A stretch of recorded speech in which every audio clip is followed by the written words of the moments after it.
कहानी की शुरुआत में हम एक लड़की को देखते हैं जो रोड के बीचों बीच अपनी जान देने के लिए सड़क पर लेटी हुई है। कुछ ही देर में इस रोड पर एक गाड़ी आ जाती है। ये लड़की जैसे ही उस गाड़ी को अपनी ओर आता देखती है तो एक दर्दनाक मौत के डर से वो अपना इरादा बदल लेती है और वो सड़क से उठकर किनारे पर चली जाती है।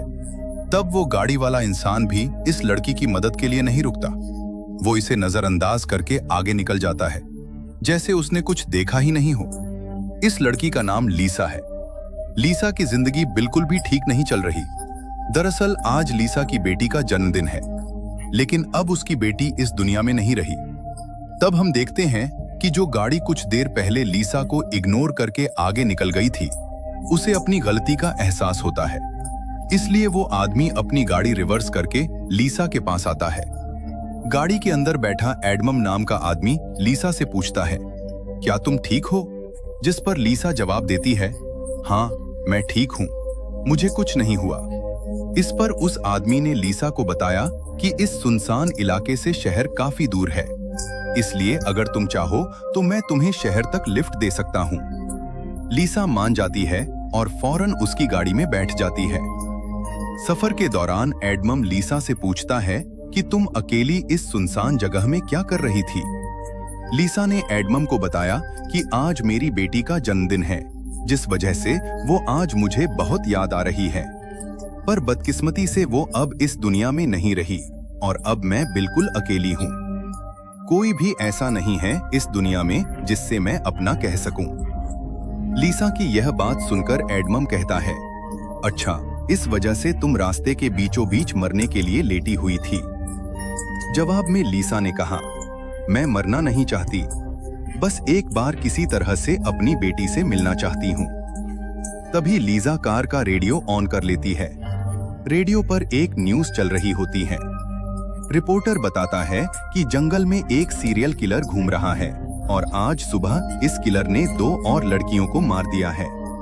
पुलिस के पास उस किलर की तस्वीर तो नहीं है, लेकिन उन्हें इसके बारे में यह जानकारी मिली है कि कातिल एक गोरे रंग का आदमी है जिसके पास ब्राउन कलर की गाड़ी है और उसके दाहिने हाथ पर एक क्रॉस का निशान है।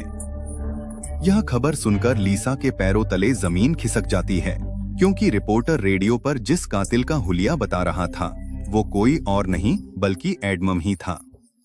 उसके हाथ में क्रॉस का निशान देखकर लीसा बहुत ज्यादा डर जाती है। इससे पहले कि लीसा खुद को बचाने के लिए कुछ कर पाती, तभी एडमम अचानक जोर से कार का ब्रेक लगाता है, जिससे लीसा का सर तेजी से कार के डैशबोर्ड से जा टकराया और लीसा बेहोश हो गई। कुछ देर बाद जब लीसा की आंखें खुली तब उसने खुद को एक अजीब से बंकर में कैद पाया, जो चारों ओर से लोहे की मजबूत दीवारों से बना हुआ था।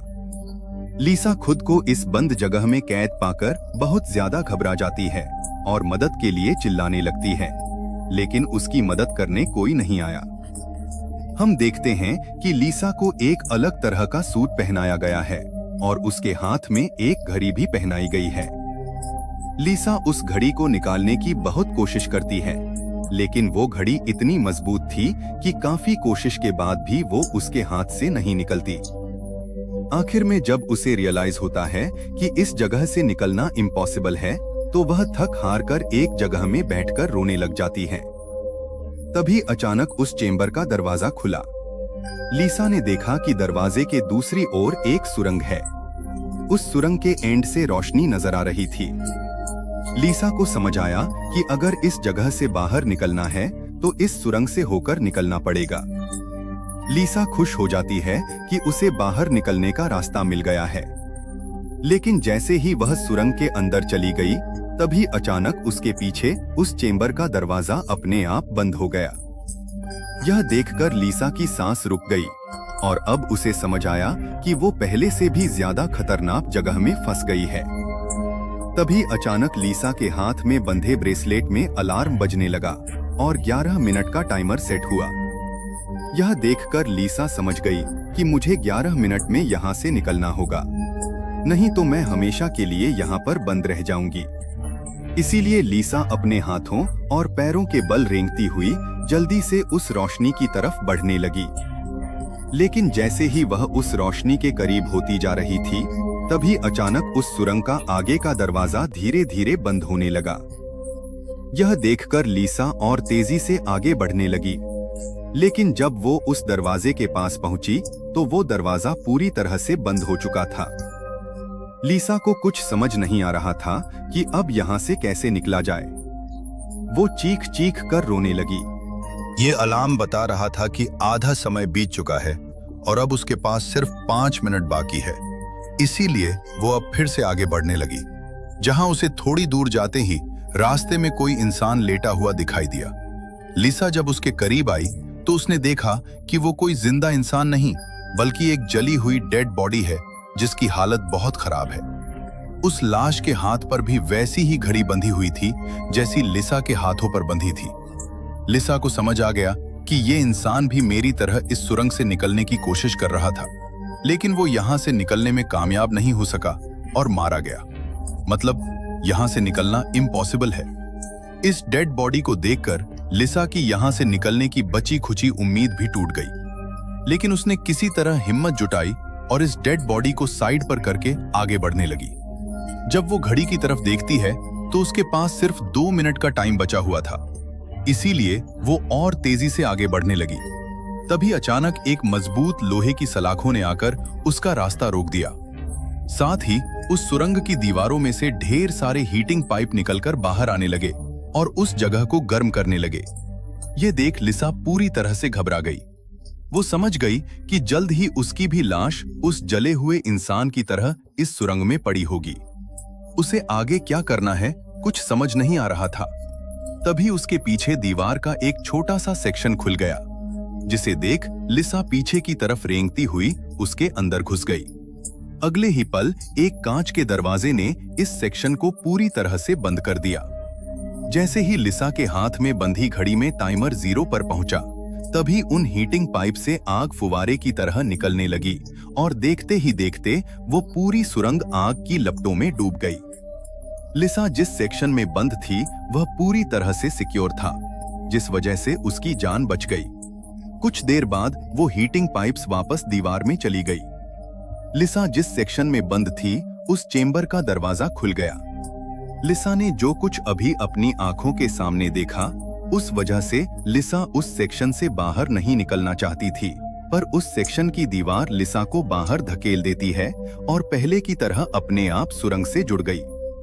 लिसा जैसे ही वहां से बाहर आई, तभी उसकी घड़ी में फिर से 11 मिनट का टाइमर सेट हुआ। वह जैसे ही थोड़ा आगे बढ़ी, तभी उस सुरंग का ऊपरी हिस्सा नीचे आने लगा और बिल्कुल उसके साथ आकर चिपक गया। बस इतना गैप बचा कि वह रेंगते हुए यहाँ से आगे निकल सके। लिसा अब पूरी तरह से बेबस हो चुकी थी। वो जोर जोर से रोने लगी। जब उसकी नजर घड़ी पर पड़ी तो वहां उसका टाइम खत्म हो रहा था, जिसका मतलब था कि अब से ठीक 11 मिनट बाद फिर से उस सुरंग में आग का सैलाब आएगा और लिसा को राख कर देगा। वह सोचती है कि इतनी बुरी मौत मरने से अच्छा है कि क्यों ना एक बार फिर से वह यहाँ से निकलने की कोशिश करे। इसीलिए वह फिर से हिम्मत करके अपनी जान बचाने के लिए पीठ के बल अपने हाथों के सहारे रेंगते हुए आगे बढ़ने लगी। थोड़ी दूर ऐसे ही रेंगते हुए जाने के बाद वह सुरंग खत्म हो गई और आगे पानी का एक टैंक आ गया। लिसा बहुत ज्यादा थक गई थी और प्यास ने उसका बुरा हाल कर दिया था। वह इसी तरह लेटे हुए हाथों की मदद से पानी पीकर अपनी प्यास बुझा लेती है। जब उसने अपनी घड़ी की तरफ देखा तो अब सिर्फ 8 मिनट रह गए थे। अब पानी के अलावा उसे कोई और दूसरा रास्ता नहीं दिखा, इसलिए वह एक लंबा सांस लेते हुए पानी में ही उतर गई। पानी में उतरने के बाद टैंक काफी बड़ा था। उसे अब समझ नहीं आ रहा था कि किस तरफ जाना है। वह यहाँ वहां पानी में निकलने का रास्ता ढूंढने लगी, मगर उसे कोई भी निकलने का रास्ता नहीं मिला। दूसरी तरफ जहां से वह इस टैंक में उतरी थी, वह रास्ता भी बंद हो चुका था। अब उसकी सांस भी खत्म होने लगी थी। तभी टैंक में से ऊपर की तरफ एक दरवाजा खुल गया। लिसा जल्दी से उस दरवाजे से होते हुए ऊपर निकल आई। बाहर निकलते ही उसने जोर जोर से सांसें ली और आगे का रास्ता तय करने लगी। लेकिन लिसा बहुत ज्यादा थक चुकी थी। आगे बढ़ना उसके लिए बहुत मुश्किल हो रहा था और कुछ ही देर में भारी थकान की वजह से लिसा की बीच रास्ते में ही आंख लग गई। लेकिन तभी लिसा के कानों में किसी के चीखने की आवाज गूंज उठी। वहां और भी कोई था जो मदद के लिए पुकार रहा था। उसकी आवाज सुनकर लिसा के अंदर बचने की एक उम्मीद जाग उठी। इसीलिए वह जल्दी से उस आवाज का पीछा करने लगी। अचानक एक जगह उसके ठीक नीचे एक दरवाजा खुला, जिसके अंदर उबलता हुआ तेजाब था। लिसा उस तेजाब में गिरने से बाल बाल बची।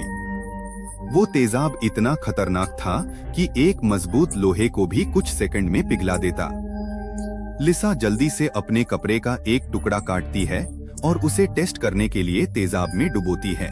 हेलो मेरे प्यारे दोस्तों, अगर आपको इसका पार्ट 2 चाहिए तो इस वीडियो पर 10,000 के व्यूज कंप्लीट करवा दो और लाइक करके एक प्यारी सी कमेंट कर दो पार्ट 2।